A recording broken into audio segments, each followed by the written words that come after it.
أعوذ بالله من الشيطان الرجيم.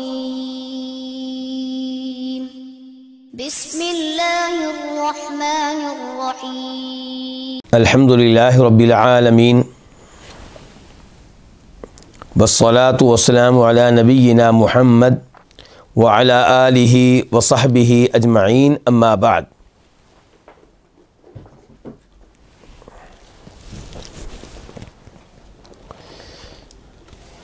آج ہم کتاب الفوائد کے ساتھ ہیں جو تعریف ہے امام ابن القیم رحمہ اللہ کی، اور اس میں جو موضوع ہم پڑھ رہے تھے گزشتہ درس میں وہ یہ ہے کہ قرآن اللہ کا کلام ہے، اور اللہ کے کلام میں قرآن میں اللہ تعالیٰ اپنے بندوں کے سامنے آئے ہیں، ذاتی طور پہ نہیں بلکہ اپنی صفات کے ساتھ۔ تو جو اللہ تعالیٰ کو جاننا چاہتا ہے کچھ نہ کچھ، مکمل طور پہ تو ہم اللہ کو کبھی نہیں جان سکتے، لیکن جو کچھ نہ کچھ اپنے رب کو جاننا چاہتا ہے وہ قرآن کا مطالعہ کرے۔ قرآن میں اس سے اللہ کی صفات ملیں گی اور طرح طرح کی صفات ملیں گی۔ کبھی اللہ تعالیٰ قرآن کریم میں ہمیں نظر آئیں گے ان صفات کے ساتھ جنہیں رحمت اور احسان والی صفات کہتے ہیں۔ یہ صفات پڑھ کے بندے کے دل میں ایک امید پیدا ہو جاتی ہے کہ اللہ تعالیٰ ہمارے اوپر بھی رحم کرے گا، ہمیں بھی معاف کر دے گا، کیونکہ وہ بہت رحیم ہے، بہت احسان کرنے والا ہے۔ اور کبھی آپ کو قرآن کریم میں ایسی صفات ملیں گی جن سے پتہ چلے گا کہ اللہ تعالیٰ عدل کرنے والے ہیں اور مجرموں سے انتقام لینے والے ہیں، کئی لوگوں پہ ناراض ہو جاتے ہیں۔ تو یہ صفات جب آپ پڑھیں گے تو آپ کا جو وہ نفس ہے جو برائی کی ترغیب دیتا ہے وہ غائب ہو جائے گا، اور گناہ کرنے کی خواہشات کی جو قوت ہے وہ یا ختم ہو جائے گی یا کمزور ہو جائے گی۔ اور کبھی آپ پڑھیں گے کہ اللہ تعالیٰ حکم دیتے ہیں کئی چیزوں کا، کئی چیزوں سے منع کرتے ہیں، کسی کی وصیت کرتے ہیں، رسولوں کو بھیجتے ہیں، کتابوں کو اتارتے ہیں۔ یہ چیزیں پڑھیں گے تو آپ میں جذبہ پیدا ہوگا کہ میں نے اللہ کے احکام ماننے ہیں اور جن چیزوں کو اللہ نے حرام قرار دیا ان سے دور رہنا ہے۔ اور کبھی آپ کو وہ صفات ملیں گی جن سے پتہ چلتا ہے کہ اللہ سنتے ہیں، دیکھتے ہیں، علم رکھتے ہیں۔ یہ پڑھ کے آپ میں قوت حیا پیدا ہوگی کہ میں نے کوئی گناہ نہیں کرنا، کیونکہ اللہ مجھے دیکھ رہا ہے، اللہ میری گفتگو سن رہا ہے، اللہ میرے بارے میں سب کچھ جانتا ہے۔ اور پھر آپ کبھی قرآن کریم میں پڑھیں گے اللہ کی وہ صفات جن سے پتہ چلتا ہے کہ اللہ تعالیٰ بندوں کے لیے کافی ہیں، بندوں کی ضرورتیں پوری کرنے والے اللہ تعالیٰ ہیں، رزق دینے والے اللہ تعالیٰ ہیں، مصیبتوں کو دور کرنے والے اللہ تعالیٰ ہیں۔ تو یہ پڑھ کے انسان میں توکل پیدا ہوتا ہے۔ اور کبھی آپ پڑھیں گے قرآن کریم میں اللہ کی وہ صفات جن میں تذکرہ ہے اللہ کی کبریائی کا اور اللہ کی قوت کا، اللہ کے غلبے کا، اللہ کی عزت کا۔ یہ پڑھ کے آپ میں جذبہ پیدا ہوگا اللہ کے سامنے جھک جانے کا، اللہ کے سامنے عاجزی اختیار کرنے کا، تواضع اختیار کرنے کا۔ اس ساری گفتگو کے بعد امام صاحب فرماتے ہیں وَجِمَاعُ ذَلِكَ، اور اس سب کا خلاصہ یہ ہے کہ انہ سبحانہ یتعرف الی العبد بصفات الہیتہ تارۃ وبصفات ربوبیتہ تارۃ، کہ اللہ رب العزت بندے سے متعارف ہوتے ہیں کبھی اپنی الوہیت والی صفات کے ساتھ۔ الوہیت والی صفات کیا ہیں؟ کہ اللہ تعالیٰ معبود ہیں، اللہ تعالیٰ ہی ہر عبادت کا حق رکھتے ہیں۔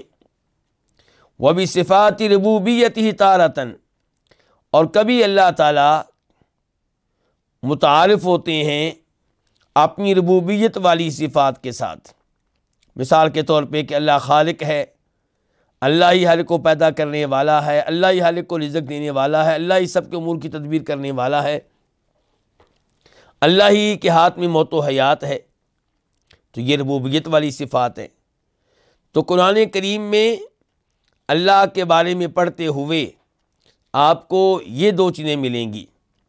کبھی اللہ کی وہ صفات ہوں گی جس سے پتہ چلے گا کہ اللہ تعالیٰ عبادت کے حقدار ہیں اور تنہا حقدار ہیں۔ کبھی وہ صفات ملیں گی جن سے پتہ چلے گا کہ اللہ تعالیٰ رب ہیں، سب کے خالق ہیں، سب کے مالک ہیں، سب کے رازق ہیں۔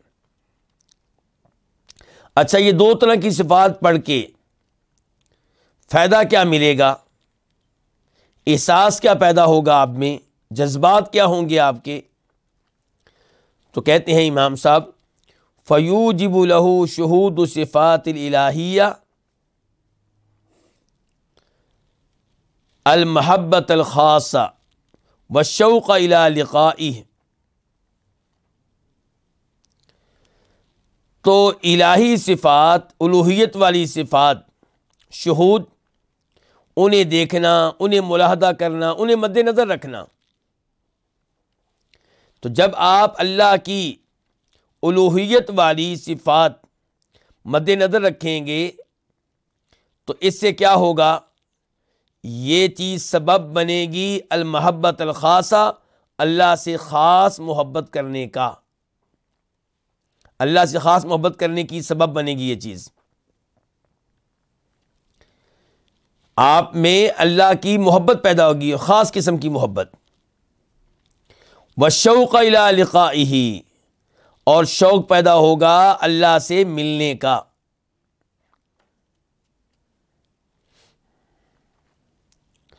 والانس والفرح بہ، اور مانوسیت پیدا ہوگی اللہ تعالیٰ کے ساتھ، اور خوشی پیدا ہوگی اللہ تعالیٰ کے ساتھ۔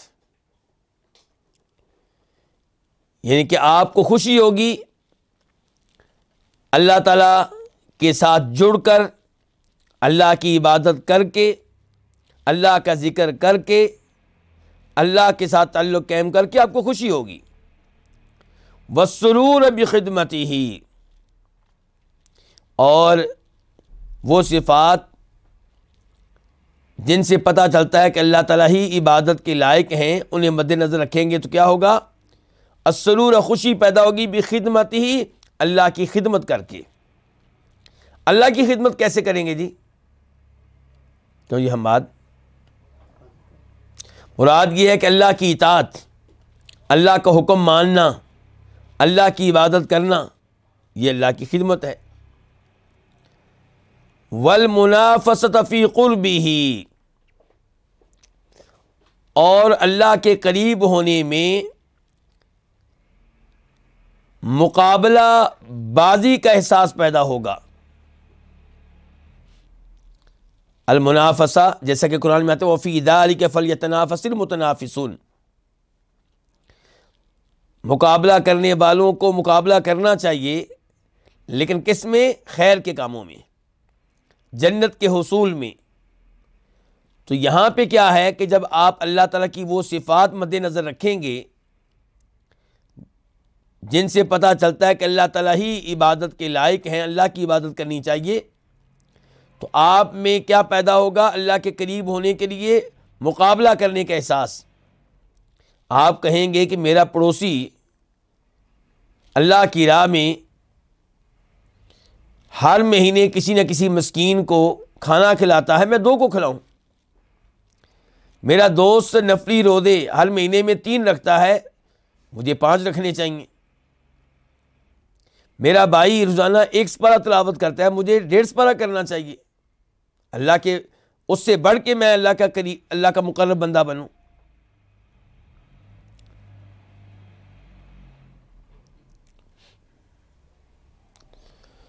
وَالتَّوَدُّدَ إِلَيْهِ بِطَاعَتِهِ، اور کیا چیز پیدا ہوگی؟ التودد الیہ، اس کا محبوب بننا۔ کس کا؟ اللہ تعالیٰ کا۔ پہلے المحبت الخاصہ آیا تھا، وہ تھا اللہ سے محبت کرنا۔ اب کیا؟ تودد الیہ، اللہ کا کیا بننا؟ محبوب بننا۔ کیسے محبوب بننا اللہ تعالیٰ کا؟ بطاعت، اس کی اطاعت کر کے، اس کی باتیں مان کر، اس کے فرائض و واجبات کو اختیار کر کے۔ اللہ کا محبوب بننا، نمازیں پڑھ کے، 5 وقت کی فرض نمازیں، اللہ کا محبوب بننا رمضان کے روزے رکھ کر، اللہ کا محبوب بننا زکوٰۃ ادا کر کے، اللہ کا محبوب بننا فرض حج کر کے۔ وابتغوا الیہ الوسیلہ، قرآن میں آیا نا یا ایھا الذین آمنوا اتقوا اللہ، آگے کیا جی؟ وابتغوا الیہ الوسیلہ، اے ایمان والو اللہ سے ڈرو اور اللہ کی تک پہنچنے کے لیے وسیلہ طلب کرو، وسیلہ ڈھونڈو۔ تو وسیلہ کیا ہے جی؟ نیک اعمال۔ وسیلہ کیا ہے؟ نمازیں۔ وسیلہ کیا ہے؟ روزے۔ واللہج بذکرہ، اور کیا احساس پیدا ہوگا جی؟ جب آپ اللہ تعالیٰ کی صفات کو مد نظر رکھیں گے، وہ صفات جن کا تعلق عبادت سے ہے، اس بات سے ہے کہ اللہ تعالیٰ معبود ہیں، عبادت کے لائق ہیں۔ اللہجہ دل دادا ہونا، شوقین ہونا۔ تو واللہج بذکرہ، اللہ کے ذکر کے شوقین ہونے کا احساس پیدا ہوگا، آپ میں شوق پیدا ہو جائے گا اللہ کا میں ذکر کروں، ہر وقت اللہ کو یاد کرتا رہوں، کبھی سبحان اللہ کہوں، کبھی الحمدللہ کہوں، کبھی اللہ اکبر کہوں، کبھی اللہ کو یاد کرنے کے لیے نماز پڑھوں، کبھی تلاوت کروں، کبھی اللہ کی نعمتوں کا تذکرہ کروں۔ والفرار من الخلق الیہ، اور مخلوق سے بھاگ کر اللہ کی طرف جانے کا احساس پیدا ہوگا۔ آپ کا دل چاہے گا کہ میں مخلوق کو وقت کم دوں، زیادہ وقت کس کو دوں؟ اللہ تعالیٰ کو دوں۔ اور مخلوق تنگ کرے، پریشان کرے تو پناہ کس کے پاس لوں؟ اللہ رب العزت کے ہاں پناہ لوں۔ بلکہ اللہ رب العزت سے ڈر لگے تو پھر بھی پناہ کس کے پاس لوں؟ اللہ ہی کے پاس۔ ففروا الی اللہ، سورہ داریات میں اللہ فرماتے ہیں اللہ کی طرف بھاگ کر جاؤ۔ اور سورہ توبہ میں اللہ فرماتے ہیں وعلی الثلاثۃ الذین خلفوا، کہ اللہ نے ان 3 صحابیوں کی توبہ بھی قبول کر لی ہے جو تبوک میں شریک نہیں ہوئے تھے لیکن تھے سچے مسلمان۔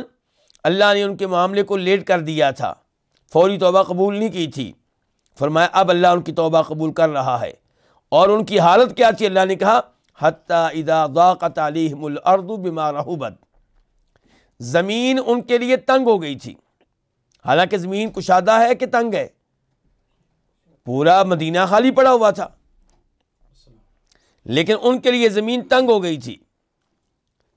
وضاقت علیہم انفسہم، بلکہ خود ان کے اپنے نفس ان پہ تنگ پڑ گئے تھے، اپنی جان ان کے لیے بوجھ بن گئی تھی۔ وظنوا، اور انہیں یقین ہو چکا تھا اللہ ملجا من اللہ الا الیہ، کہ اللہ سے بھاگ کر پناہ نہیں ملے گی مگر کس کے پاس؟ اللہ ہی کے پاس۔ یہ ہے الفرار من الخلق الیہ، کہ مخلوق سے بھاگ کر اللہ کی طرف جانا۔ وَيَصِيرُ هُوَ وَحْدَهُ هَمَّهُ دُونَ مَا سِوَا، اور اللہ تعالیٰ ہی ہو جائے گا وحدہ ہمہ، اس کا ہم، اس کی ٹینشن، اس کی فکر اس کے ما سوا کو چھوڑ کر، یعنی کہ جو اللہ تعالیٰ کی ان صفات کو مد نظر رکھے گا، ان پہ توجہ دے گا، ان پہ غور کرے گا، تو اس کی 24 گھنٹے کی ٹینشن یہ ہوگی کیا؟ اللہ تعالیٰ۔ کبھی سوچ رہا ہوگا میں اللہ کو راضی کیسے کرنا ہے، کبھی سوچ رہا ہوگا میں نے اللہ کی ناراضگی سے کیسے بچنا ہے۔ ہر بات کرتے ہوئے سوچے گا کہ اس بات پہ اللہ راضی ہوگا یا ناراض۔ ہر عمل کرتے ہوئے سوچے گا کہ اس عمل پہ اللہ راضی ہوگا کہ ناراض۔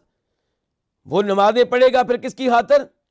اللہ کی خاطر، لوگوں کی خاطر نہیں، کیونکہ اس کی ٹینشن، اس کا ہم، اس کا غم کیا؟ اللہ تعالیٰ۔ اس کی توجہ لوگوں پہ نہیں ہے، اللہ کی طرف ہے۔ لوگ اس کو درویش سمجھتے ہوں گے، لوگ اس کو دیوانہ سمجھتے ہوں گے، لیکن اس کا دھیان لوگوں کی طرف ہے ہی نہیں، اس کا دھیان کس کی طرف ہے؟ اللہ رب العزت کی طرف۔ وَيُوجِبُ لَهُ شُهُودُ صِفَاتِ رُبُوبِیَّہ، اور ربوبیت والی صفات کو مد نظر رکھنا، یوجب، یہ سبب بن جائے گا اس کے لیے کس چیز کا؟ التوکل علیہ، اللہ پہ توکل کرنے کا۔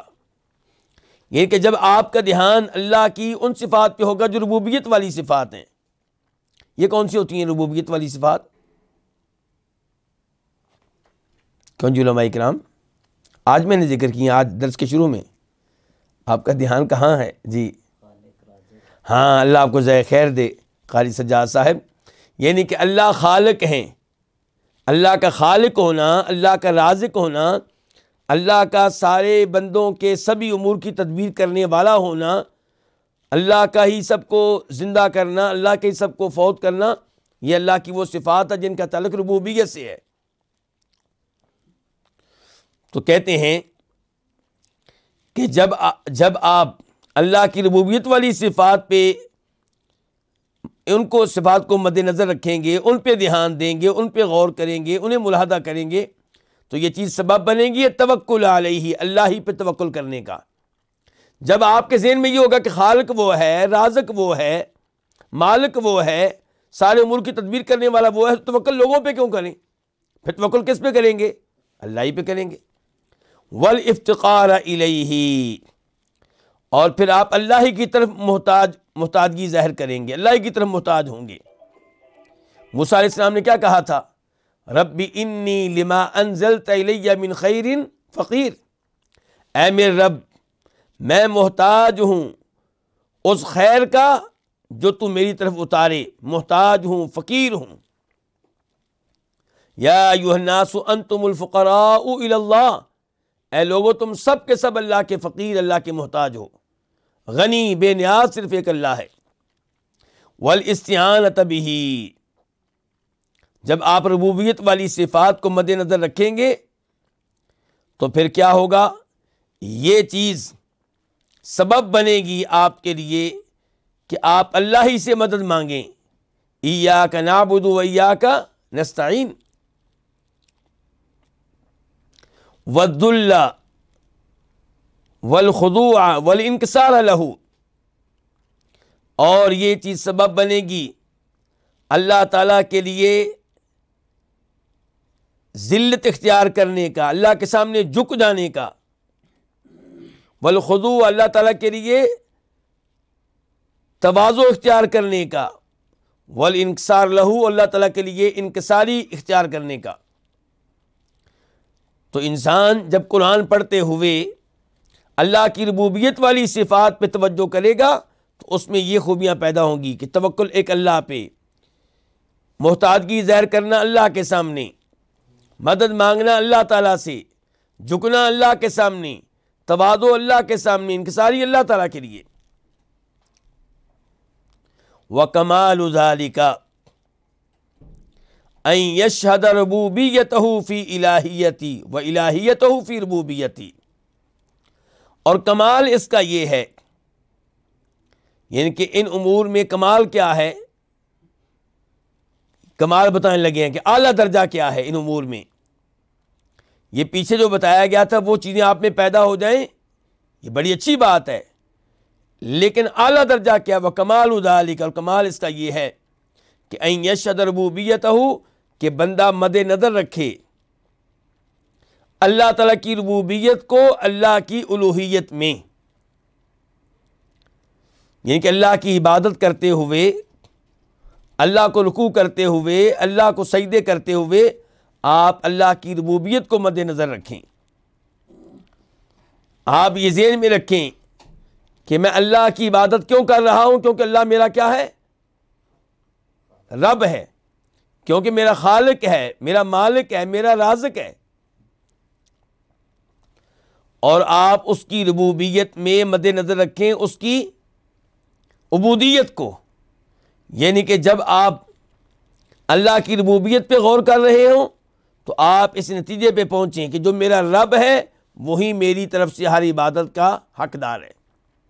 اللہ تعالیٰ فرماتے ہیں نا سورہ بقرہ میں، یا ایھا الناس اعبدوا ربکم الذی خلقکم، اے لوگو اپنے رب کی عبادت کرو، اعبدو عبادت کرو، یہ کیا ہو گئی؟ الوہیت۔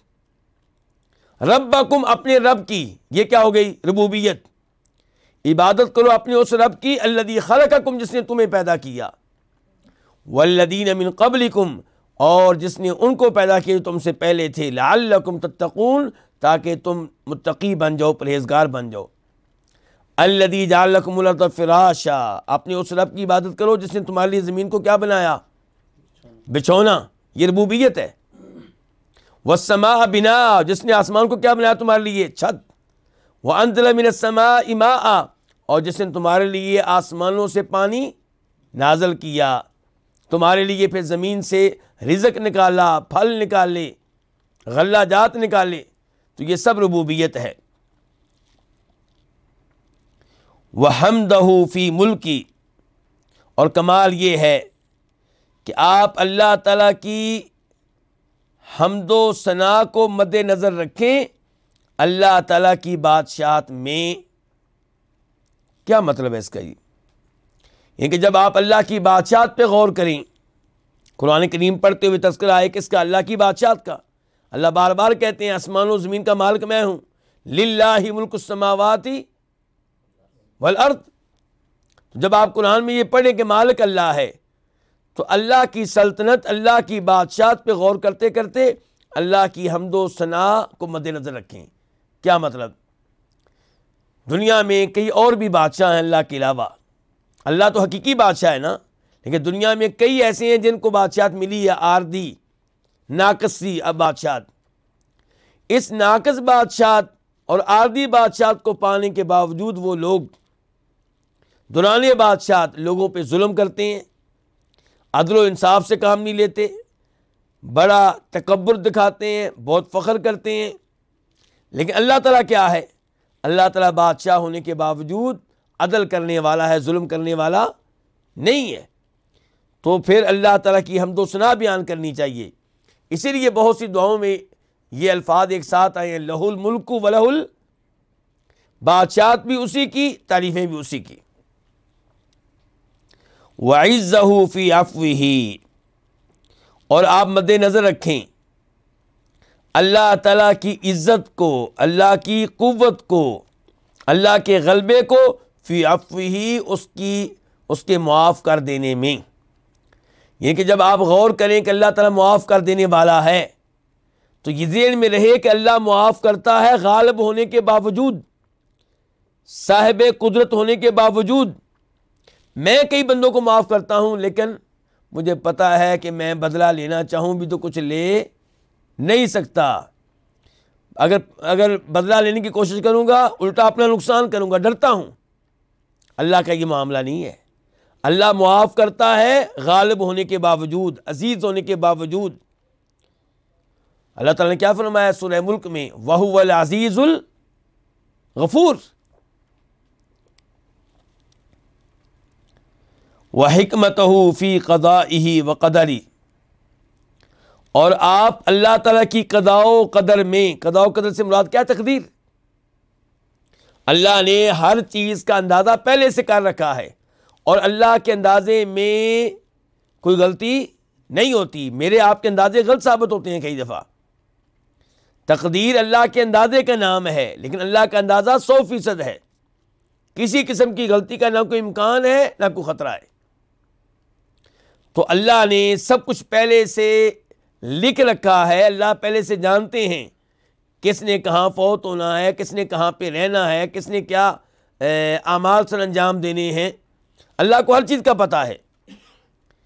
تو جہاں آپ کا ایمان ہو اللہ کی تقدیر پہ، اور جس کا اللہ کی تقدیر پہ ایمان نہیں وہ مسلمان نہیں، تو جہاں آپ کا ایمان ہو تقدیر پہ، وہاں پہ آپ کا اس بات پہ بھی ایمان ہو کہ اللہ کی تقدیر میں بھی کئی حکمتیں ہیں، یہ اللہ کا ظلم نہیں ہے۔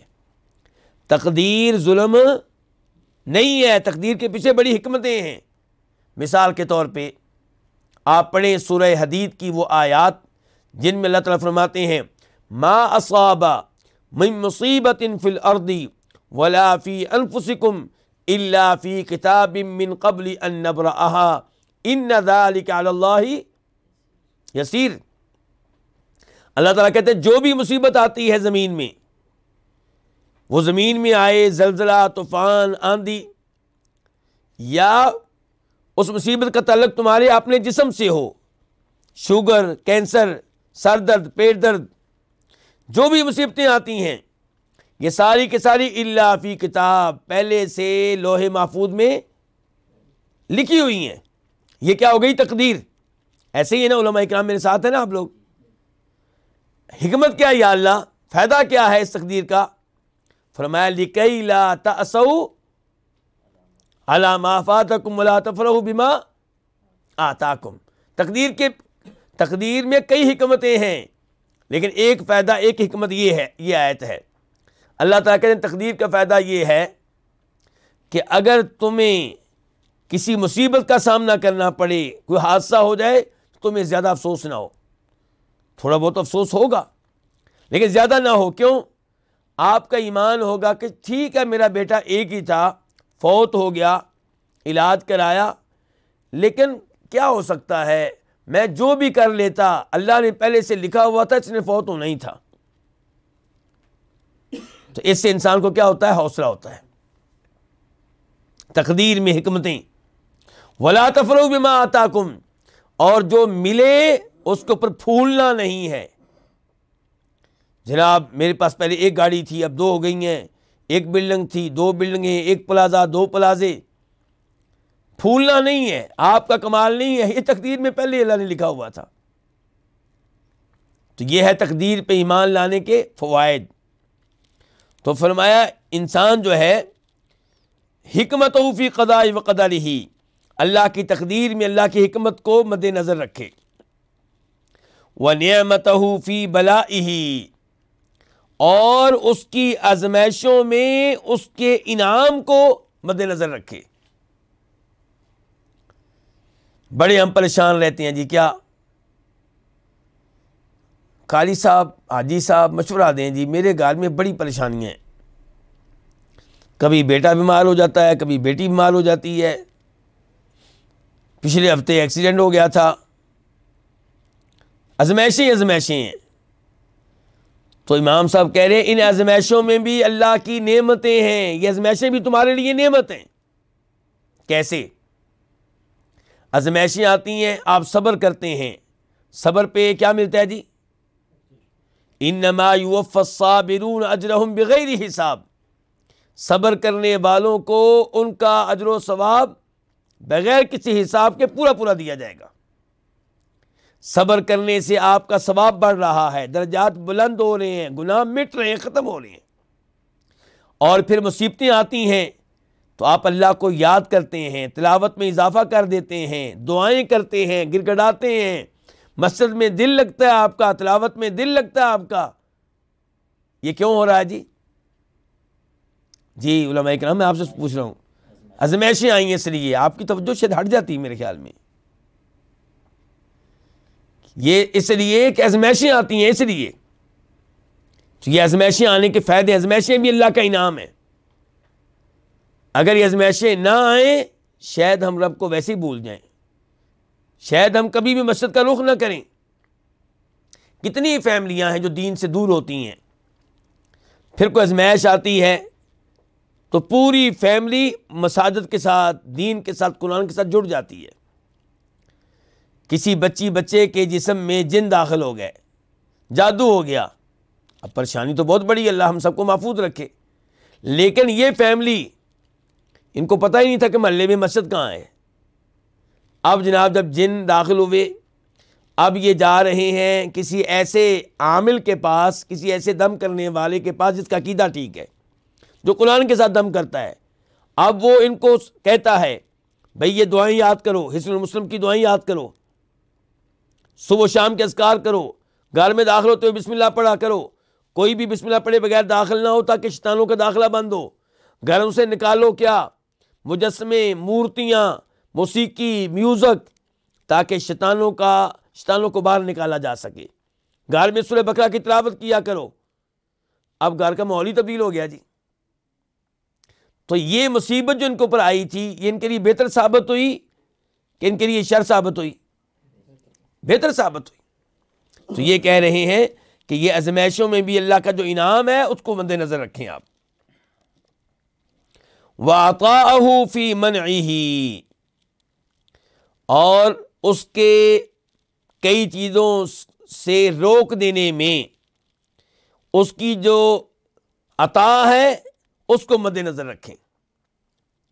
وہ کئی چیزیں آپ کو نہیں دیتا، جن کے پاس بیٹے نہیں ہیں بیچارے کتنے پریشان ہیں، جن کے پاس اولاد نہیں ہے کتنے پریشان ہیں۔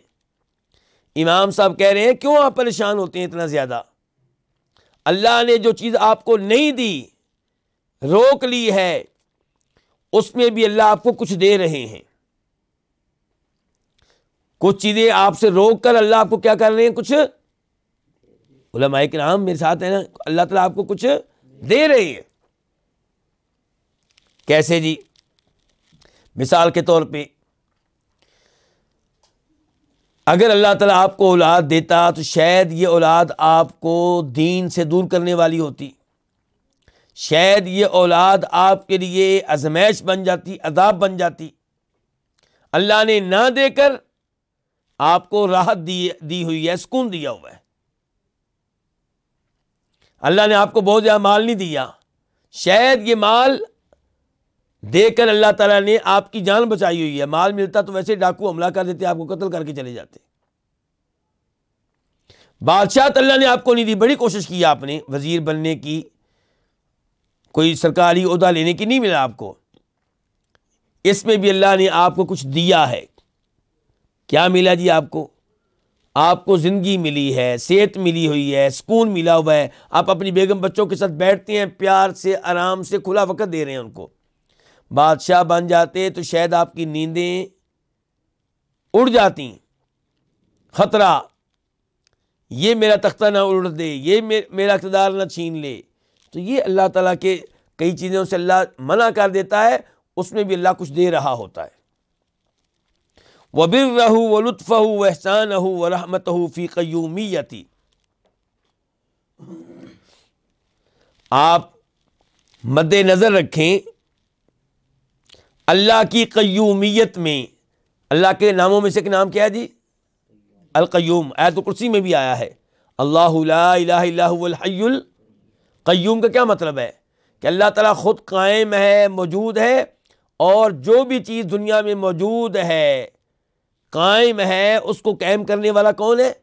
اللہ تعالیٰ. مثال کے طور پہ وَمِنْ آیَاتِهِ أَن تَقُومَ السَّمَاءُ وَالْأَرْضُ بِأَمْرِهِ. اللہ تعالیٰ کی نشانیوں میں سے ایک نشانی یہ ہے کہ آسمان و زمین موجود ہیں، اپنی اپنی جگہ پہ کھڑے ہوئے ہیں. تو اس کے پیچھے کیا ہے؟ اللہ کی قیومیت ہے، اللہ نے ان کو کھڑا کیا ہوا ہے. ان اللہ یمسک السماوات والارض ان تزولا. اللہ ہی آسمان و زمین کو گرنے سے، ختم ہونے سے، تباہ ہونے سے روکے ہوئے ہے. وَلَئِنْ زَالَتَا إِنْ أَمْسَكَهُمَا مِنْ أَحَدٍ مِّن بَعْدِهِ. اللہ تعالیٰ کہتے ہیں کہ اگر آسمان و زمین زائل ہونے لگیں، اللہ کے علاوہ کون ہے جو ان کو سنبھال لے گا، جو ان کے نظام کو قائم رکھے گا؟ کوئی نہیں ہے، اللہ ہی ہے. اچھا، اللہ قیوم ہے، اللہ کے قیوم ہونے میں بھی برہ، اللہ کا احسان ہے، ولطفہ، اللہ کا لطف ہے، واحسان و رحمتہ، اور اللہ کا احسان اور اللہ کی رحمت ہے. اس کو آپ کیا کریں؟ مد نظر رکھیں. کیوں جی؟ زمین، اس کو اللہ نے قائم رکھا ہوا ہے، اللہ قیوم ہے زمین کے، تو فائدہ ہمیں اس کا ہے کہ نہیں ہے؟ اگر یہ زمین ہوتی حرکت کرنے والی اوپر نیچے، ہم مکان بنا پاتے، بلڈنگیں کھڑی کر پاتے. تو اس میں بھی اللہ نے ہمارے اوپر بڑا رحم کیا ہے. یہ زمین ہمارے مردوں کو محفوظ کر لیتی ہے. اگر یہ زمین مردوں کو محفوظ نہ کرے تو زمین کے اوپر ہم رہ نہ سکتے، بدبو ہی بدبو آتی. تو کہنے کا مطلب یہ ہے کہ ہر چیز کو اللہ نے قائم رکھا ہوا ہے، اور اللہ نے جس چیز کو قائم رکھا ہوا ہے اس کو قائم رکھ کے اللہ نے ہمارے اوپر انعام کیا ہوا ہے، رحمت کی ہوئی ہے، احسان کیا ہوا ہے. یہ اللہ کا احسان ہے. وَعَدْلَهُ فِي انتقامِهِ. اور کمال یہ ہے کہ آپ اللہ کے انتقام میں اللہ کے عدل کو مد نظر رکھیں. اللہ نے فرعون سے انتقام لیا، کیوں جی علماء کرام؟ قوم لوط پہ اللہ کا عذاب آیا، قوم نوح پہ اللہ کا عذاب آیا، بالکل آیا. تو اس عذاب پہ غور و فکر کرتے ہوئے آپ کے دل میں یہ بات رہے، آپ کے ذہن میں یہ بات رہے کہ اللہ نے کوئی ظلم نہیں کیا، اللہ نے عدل سے کام لیا ہے. اللہ نے ان کو جو سزا دی ہے ان کی سزا بنتی تھی، بلکہ اللہ نے ان کو مہلت دی ہے، اللہ نے کم عذاب دیا ہے، ان کا عذاب ان سے کہیں زیادہ بنتا تھا. وجودہ وکرمہ فی مغفرتہ وسترہ وتجاوزہ. اور اللہ کی مغفرت میں، بخش دینے میں، وسترہ اور اللہ کے ہمارے عیوب اور گناہوں پہ پردہ ڈال دینے میں، وتجاوزہ اور اللہ کے ہمارے جرائم کو نظر انداز کر دینے میں اللہ کی سخاوت اور اللہ کے کرم کو مد نظر رکھیں۔ کیوں جی اللہ کا بخش دینا، ہمارے عیوب پہ پردہ ڈال دینا، کیا یہ اللہ کا کرم نہیں ہے؟ کیا یہ اللہ کی سخاوت نہیں ہے؟ یہیں سے وہ حدیث یاد کریں جس میں آتا ہے، بخاری شریف کی حدیث ہے کہ اللہ تعالیٰ ایک آدمی سے سرگوشی کریں گے اور سرگوشی میں کہیں گے اللہ تعالیٰ تو نے یہ گناہ کیا تھا، جی کیا تھا، یہ بھی کیا تھا، جی کیا تھا، یہ بھی کیا تھا، جی کیا تھا۔ اب بندہ سمجھے گا کہ میں تو تباہ ہو گیا، میرا تو اب ٹھکانہ جہنم ہی ہوگا۔ اللہ تعالیٰ کہیں گے کہ سترتھا علیک فی الدنیا وانا اغفرھا لک اليوم، دنیا میں نے تجھ پہ پردے ڈالے رکھے، تیرے گناہوں کا لوگوں کو پتہ چلنے نہیں دیا، اور آج میں تیری گناہ معاف کر رہا ہوں۔ تو اللہ نے جو پردہ ڈالا ہوا دنیا میں، یہ اللہ کا بہت بڑا احسان ہے۔ اگر میرے گناہ آپ کے سامنے ہوں اور آپ کے گناہوں کے بارے میں میں جان لوں، تو میں اور آپ آپس میں ایک دوسرے سے سلام دعا کرنے کے لیے بھی تیار نہ ہوں۔ اللہ نے پردے ڈالے ہوئے ہیں۔ وَيَشْهَدْ حِكْمَتَهُ وَنِعْمَتَهُ فِي أَمْرِهِ وَنَهْيِهِ، اور کمال یہ ہے کہ بندہ مد نظر رکھے اللہ کے احکام میں، فی امرہ، اللہ کے اوامر اور احکام میں، ونہیہ، اور اللہ کی ممنوع کردہ چیزوں میں، حرام کردہ چیزوں میں مد نظر رکھے۔ کس کو؟ اللہ کی حکمت کو اور اللہ کے انعام کو۔ اللہ نے کئی چیزوں کو ممنوع قرار دیا ہمارے لیے، اس کو ظلم نہ سمجھا جائے، اس میں بھی بڑی حکمتیں ہیں، یہ بھی اللہ کا انعام ہے۔ مثال کے طور پہ شراب لے لیں، اگر اللہ شراب پینے کی اجازت دے دیں تو نقصان کس کو ہوگا جی؟ مجھے اور آپ کو ہوگا۔ شراب پینے سے مجھے نقصان ہوگا، میرے جسم کو نقصان ہوگا، اور پھر میرے بیٹے شراب پئیں گے تو ہو سکتا ہے مجھے مارے، میری پٹائی کر دیں شراب میں، مجھے ان کو پتہ بھی نہ چلے۔ میری بیگم ہو سکتا ہے شراب پی کر گناہوں کا ارتکاب کرے۔ اللہ نے شراب کو حرام قرار دے کر میرے اوپر احسان کیا ہے، آپ کے اوپر احسان کیا ہے، یہ اللہ کا انعام ہے۔ بدکاری کو حرام قرار دے کر اللہ نے ہمارے اوپر احسان کیا ہے۔ تو جن جن چیزوں کو اللہ نے ممنوع قرار دیا، ان میں اللہ کی حکمت اور احسان ہے، اور جن جن چیزوں کو اللہ نے حکم دیا، ان میں بھی اللہ کی حکمت اور اللہ کا انعام ہے۔ مثال کے طور پہ وَبِالْوَالِدَيْنِ احسانًا، والدین سے اس نے سلوک کرو۔ تو کیا یہ اللہ کا انعام نہیں ہے کہ اللہ نے ہمیں سکھایا کہ والدین کا حق ہے تمہارے اوپر، تمہاری ماں کا تمہارے اوپر حق ہے۔ شریعت نے، اللہ نے ہمیں بتائے حقوق والدین کے، رشتہ داروں کے۔ وَعِزَّهُ فِي رِضَاهُ وَغَضَبِهِ، فِي رِضَاهُ وَغَضَبِهِ، اور کمال یہ ہے کہ بندہ اللہ کی رضا میں اور اللہ کے غضب میں اس کی عزت کو مد نظر رکھے، اس کے غلبے کو مد نظر رکھے۔ اللہ کئی لوگوں پہ راضی ہوتا ہے، کئی لوگوں پہ ناراض ہوتا ہے۔ اللہ راضی ہے تب بھی وہ عزیز ہے، اور اللہ ناراض ہے تب بھی وہ عزیز ہے، غالب ہے، اور مقام و مرتبے والا ہے، شان والا ہے۔ وَحِلْمَهُ فِي إِمْهَالِهِ، اور بندہ مد نظر رکھے اللہ کے مہلت دینے میں اللہ کی بردباری کو۔ کیوں جی اللہ فوری طور پہ ہمیں گناہوں پہ نہیں پکڑتا نا، مہلت دیتا ہے نا، تو یہ کیا اللہ کی بردباری ہے۔ وَلَوْ يُؤَاخِذُ اللَّهُ النَّاسَ بِمَا تَرَكُوا، آگے کیا جی؟ مَا تَرَكَ عَلَى ظَهْرِهَا مِن دَابَّةٍ، کہ اگر اللہ تعالیٰ وَلَوْ يُؤَاخِذُ اللَّهُ النَّاسَ بِمَا كَسَبُوا مَا تَرَكَ عَلَى ظَهْرِهَا مِن دَابَّةٍ، سورہ فاطر کی آیت پڑھ رہا ہوں کہ اگر اللہ تعالیٰ لوگوں کا مواخذہ کرے ان گناہوں پہ جو کرتے ہیں، تو زمین پہ کوئی بھی زندہ نہ رہ سکے۔ تو یہ اللہ کا حلم ہے، حتیٰ کہ شرک کرنے والے، کفر کرنے والے، اللہ کے وجود کا انکار کرنے والے، اللہ ان کو بھی مہلت دے رہا ہے۔ تو کیا یہ بردباری نہیں؟ جو عیسیٰ علیہ السلام کو اللہ کا بیٹا قرار دیتے ہیں، سیدہ مریم کو اللہ کی بیگم قرار دیتے ہیں، اللہ تعالیٰ ان کو بھی رزق دے رہا ہے، ان کو بھی مہلت دے رہا ہے۔ وَكَرَمَهُ فِي إِقْبَالِ، اور آپ اللہ تعالیٰ کے آنے میں بندے کی طرف اللہ تعالیٰ متوجہ ہوتے ہیں، اس میں اللہ کے کرم کو مد نظر رکھیں۔ اقبال اللہ کا متوجہ ہونا، تو یہ اللہ کا کرم ہے کہ اللہ اپنے بندوں کی طرف متوجہ ہوتا ہے، متوجہ ہو کر کبھی اللہ ان کی توبہ قبول کرتا ہے، کبھی اللہ ان پہ رحمت فرماتا ہے۔ وَغِنَاهُ فِي إِعْرَاضِهِ، اور کمال یہ ہے کہ بندہ اللہ کے اعراض کرنے میں اللہ کے استغنا اور بے نیازی کو مد نظر رکھے۔ اللہ جن سے اعراض کرتا ہے وہ اللہ کا کچھ بگاڑ نہیں سکتے، اللہ ان سے مستغنی ہے، بے نیاز ہے، اللہ کو کسی کی ضرورت نہیں ہے۔ تو یہ چیزیں آپ کو کہاں ملیں گی؟ قرآن میں۔ یہ احساسات کب پیدا ہوں گے؟ جب آپ اللہ کی ربوبیت والی صفات کو مد نظر رکھیں گے اور دیگر صفات کو بھی۔ اس کے بعد امام صاحب کہتے ہیں وَأَنْتَ إِذَا تَدَبَّرْتَ الْقُرْآنَ وَأَجَرْتَهُ مِنَ التَّحْرِيفِ وَأَنْ تَقْضِيَ عَلَيْهِ بِآرَاءِ الْمُتَكَلِّمِينَ وَأَفْكَارِ الْمُتَكَلِّفِينَ، اور آپ جب غور کریں قرآن پہ، وَأَجَرْتَهُ، اور اس کو محفوظ رکھیں، کس کو؟ قرآن کو۔ کس سے محفوظ رکھیں؟ من التحریف، کس سے؟ تحریف سے۔ تحریف کا مطلب کیا؟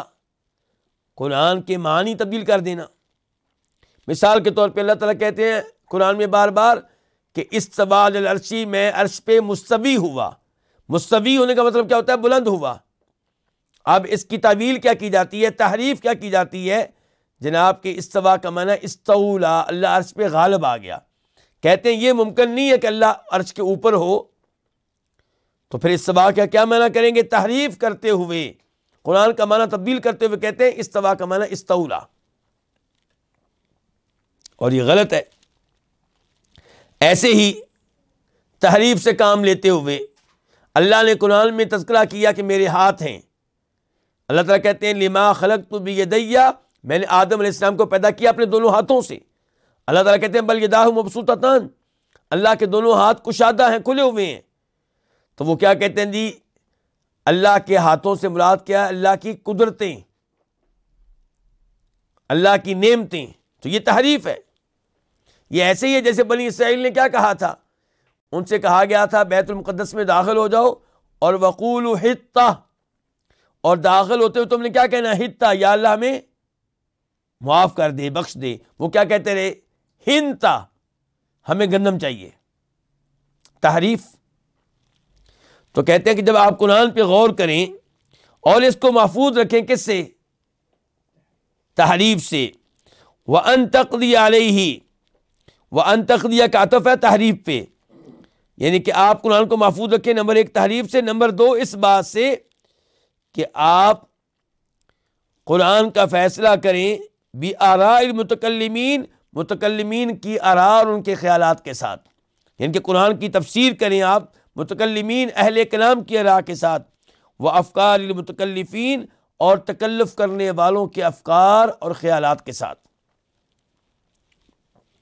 تکلف کرنے والوں سے کیا مراد ہے؟ اللہ نے قرآن میں کہا نا قُلْ مَا أَسْأَلُكُمْ عَلَيْهِ مِنْ أَجْرٍ وَمَا أَنَا مِنَ الْمُتَكَلِّفِينَ، اے نبی علیہ السلام آپ کہہ دیں لوگوں سے کہ میں تم سے کسی قسم کی اجرت کا مطالبہ نہیں کرتا اور میں تکلف کرنے والوں میں سے نہیں ہوں۔ تکلف سے مراد یہاں پہ ہے اپنی طرف سے کوئی چیز بنا لینا، یعنی کہ قرآن میں نے اپنی طرف سے نہیں بنایا، یہ میری بناوٹ نہیں ہے، میرا تکلف نہیں ہے، یہ اللہ کی طرف سے ہے۔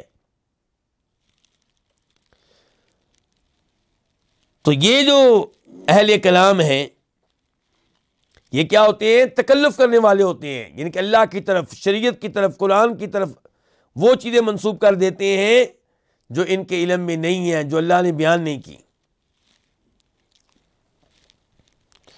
تو آپ قرآن پہ غور کریں اور قرآن کو محفوظ رکھیں تحریف سے، اور اس بات سے کہ آپ قرآن کی تفسیر کریں اہل کلام کی آراء کے ساتھ اور تکلف کرنے والوں کے افکار کے ساتھ، تو کیا ہوگا پھر؟ اشہدہ کا، یہ چیز آپ کو ظاہر کر دے گی، آپ کے سامنے لے آئے گی، کس کو؟ یہ چیز آپ کو حاضر کر دے گی، کس کے پاس؟ مالکن، ایک ایسے بادشاہ کے پاس۔ مراد کون؟ اللہ تعالیٰ۔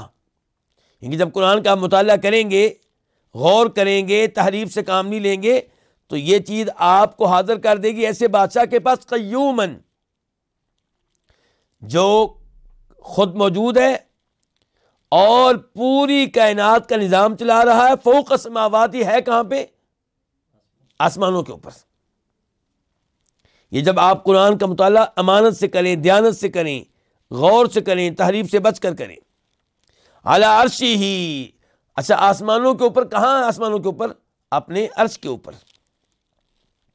یدبر امر عبادہ، وہ اپنے بندوں کے امور کی تدبیر کرتا ہے۔ یعنی کہ صبح سے لے کے اب تک میرے کتنے کام تھے؟ کبھی میں نے اٹھنا، مجھے اٹھانے والا کون؟ اللہ تعالیٰ۔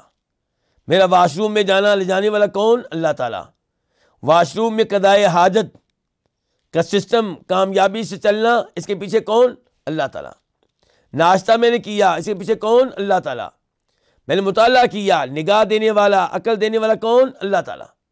تو یہ لمبی ایک گفتگو شروع ہو جائے گی، تو کہنے کا مطلب یہ ہے کہ وہ اپنے بندوں کے امور کی تدبیر کرتا ہے۔ یأمر، حکم دیتا ہے، وینہا، اور روکتا ہے۔ یہ ہے صحیح عقیدہ۔ تو پھر آپ کے سامنے یہ ذات آئے گی، آپ کے سامنے کہ وہ ذات کیا ہے؟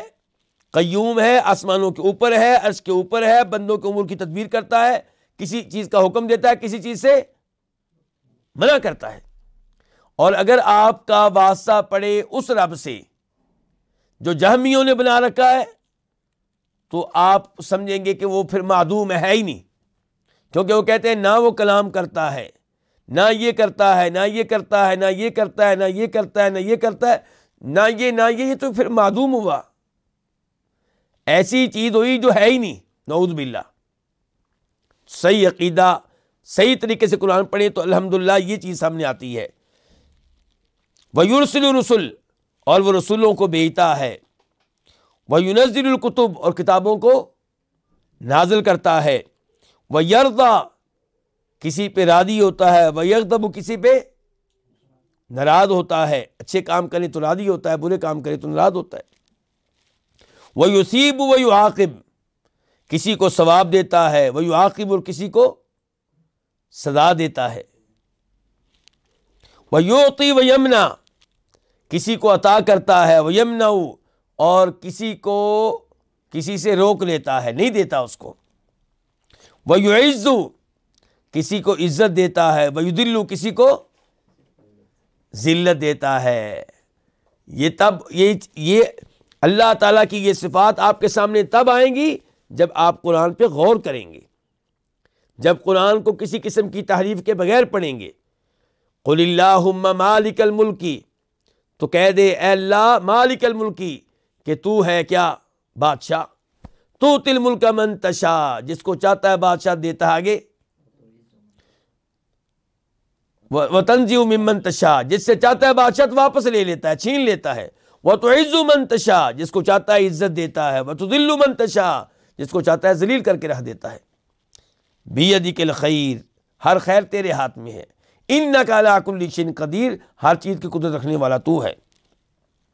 ویخفض، اور وہ کسی کو پس کرتا ہے، ویرفع، کسی کو رفعت دیتا ہے، بلندی دیتا ہے۔ یرا من فوق سبع ویسمع، 7 آسمانوں کے اوپر سے وہ دیکھ رہا ہے ایک ایک چیز کو۔ ویسمع، 7 آسمانوں کے اوپر سے سن رہا ہے ایک ایک آواز کو۔ وَيَعْلَمُ السِّرَّ وَالْعَلَانِيَةَ، وہ جانتا ہے ہر پوشیدہ چیز کو اور ہر ظاہری چیز کو۔ فَعَالٌ لِمَا يُرِيدُ، وہ کر کے رہتا ہے جو وہ چاہتا ہے، کوئی دنیا کی طاقت رکاوٹ نہیں بن سکتی۔ موصوف بكل کمال، وہ متصف ہے ہر کمال کے ساتھ، ہر کمال اس میں پایا جاتا ہے، ہر خوبی اس میں پائی جاتی ہے۔ منزہ عن کل عیب، پاک ہے ہر عیب سے۔ اللہ اکبر۔ موصوف بکل کمال، یہ کیا ہو گیا؟ حمد۔ منزہ عن کل عیب، پاک ہے ہر عیب سے، یہ کیا ہو گئی؟ تسبیح۔ لا تتحرک ذرۃ فما فوقها الا باذنی، ذرہ ہو یا اس سے بڑی کوئی چیز، کوئی ذرہ یا ذرے سے بڑی کوئی چیز حرکت نہیں کرتی مگر اس کے اذن سے۔ ایک ذرہ ہو، معمولی سی چیز ہو یا بڑی سے بڑی چیز ہو، اللہ کی اذن کے بغیر کسی کی جرت نہیں ہے کہ ذرا بھی حرکت کر جائے۔ وَلَا تَسْقُطُ وَرَقَةٌ إِلَّا بِعِلْمِهِ، اور کوئی پتا نہیں گرتا مگر اس کے علم کے ساتھ۔ ہر پتا اللہ کے علم میں ہے، جو بھی پتا گر رہا ہے اللہ کے علم ہے۔ درخت کے مالک کو نہیں پتا کہ آج رات کتنے پتے گرے ہیں، اللہ کو پتا ہے کہ کون سا پتا گرا، کب گرا، کتنے بجے گرا، کون سے منٹ پہ گرا، اور گرنے کے بعد کہاں پہ موجود ہے اب وہ۔ وَلَا يَشْفَعُ أَحَدٌ عِندَهُ إِلَّا بِإِذْنِهِ، کسی کی جرت نہیں کہ وہ شفاعت کر سکے اللہ تعالیٰ کے پاس مگر اس کے اذن سے، اس کی اجازت سے۔ اجازت کے بغیر من ذا الذی یشفع عنده الا بإذنہ، لیس لعبادہ من دونہ ولی ولا شفیع، اس کے بندوں کے لیے من دونہ، اس کے علاوہ، ولی کوئی دوست نہیں ہے، ولا شفیع اور نہ ہی کوئی شفاعت کرنے والا ہے۔ تو یہ سب کچھ آپ کو پتہ چلے گا۔ امام صاحب کہتے ہیں جب قرآن پہ غور کریں گے، اور غور کب کریں گے آپ؟ جب آپ کو ترجمہ آتا ہوگا، جب قرآن کی تفسیر جانتے ہوں گے۔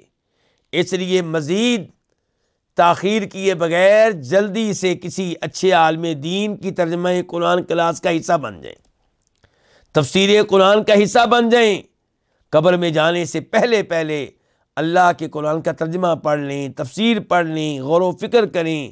قرآن اس انداز سے آپ پڑھتے ہوں کہ پڑھتے پڑھتے آپ کی آنکھوں سے آنسو نکل آتے ہوں، پڑھتے پڑھتے آپ کو یوں لگے کہ میں اللہ کے ساتھ جڑ گیا ہوں، میں اللہ کے پاس پہنچ گیا ہوں، میں اللہ سے باتیں کر رہا ہوں، میں اللہ سے سرگوشیاں کر رہا ہوں۔ یہ احساس تب پیدا ہوگا جب ترجمہ آتا ہوگا، تفسیر آتی ہوگی، بلکہ اس سے بڑھ کے قرآن پہ غور و فکر کرنے کی عادت پڑ جائے گی۔ اللہ رب العزت سے دعا ہے کہ اللہ تعالیٰ ہمیں قرآن کے ساتھ جوڑ دے۔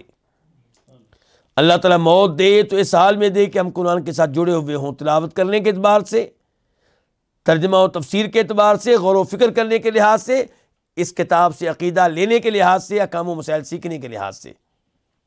اللہ تعالیٰ قرآن کو ہمارے دلوں کی بہار بنا دے، ہمارے سینوں کا نور بنا دے، ہمارے غموں کے ازالے کا سبب اور ذریعہ بنا دے۔ رمضان آ رہا ہے، قرآن کا مہینہ ہے، ابھی سے سوچ لیں کہ آپ نے کہاں پہ تراویح پڑھنی ہے، روزانہ کتنے سپارے تلاوت کرنے ہیں، کتنا ترجمہ پڑھنا ہے، کون سے دورہ تفسیر، دورہ ترجمہ میں حاضر ہونا ہے۔ اللہ ہم سب کو توفیق دے۔ وصلی اللہ تعالی علی نبینا محمد وعلی آلہ وصحبہ اجمعین۔